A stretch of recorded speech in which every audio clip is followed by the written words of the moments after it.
welcome to Sweetie Tech channel. நம்ம இந்த வீடியோல எதை பத்தி பார்க்க போறோம்னா இந்தியன் ஓவர்சீஸ் பேங்கோட ஏடிஎம் கார்டு இருக்குல்ல, அந்த ஏடிஎம் கார்டு பின் நம்பர் வந்து உங்களுக்கு மறந்து போச்சுன்னா அதை எப்படி சிம்பிளா ரீசெட் பண்றது அத பத்தி தான் நம்ம இந்த வீடியோல கிளியரா பார்க்க போறோம்.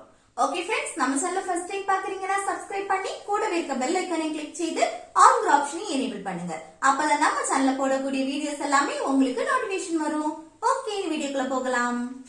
இப்போ ஏடிஎம் கார்டோட பின் நம்பர் உங்களுக்கு மறந்து போச்சு அப்படின்னா நீங்க பேங்க்ல போய் சொன்னீங்கன்னா இந்த ஃபார்ம் தருவாங்க.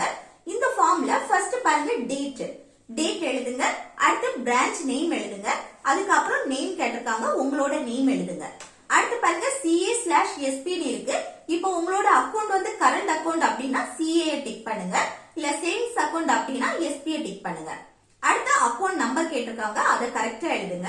அடுத்து பேன் நம்பர் எழுதுங்க, அடுத்து ஆதார் நம்பர் எழுதுங்க, அதுக்கப்புறம் மொபைல் நம்பர் எழுதுங்க, அடுத்து அட்ரஸ் எழுதிக்கோங்க. சரியா?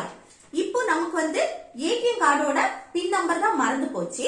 சோ ஏடிஎம் கார்டு ரிலேட்டடா அப்படின்னாலே இந்த ஃபோர்த் ஆப்ஷன் தான். இந்த ஃபோர்த் ஆப்ஷன்ல இந்த ஃபோர்த் பாக்ஸ் இருக்குல்ல, அந்த பாக்ஸ வந்து டிக் பண்ணுங்க. டிக் பண்ணிட்டு அடுத்து கீழே பாருங்க, இதுல வந்து நிறைய ஆப்ஷன் கொடுத்திருக்காங்க ஏடிஎம் கார்டு ரிலேட்டடா. நமக்கு வந்து ஏடிஎம் கார்டோட பின் நம்பர் மறந்து போச்சு. சோ இதுல லாஸ்ட் ஆப்ஷன் பாருங்க, ரீபின் ஜெனரேஷன்.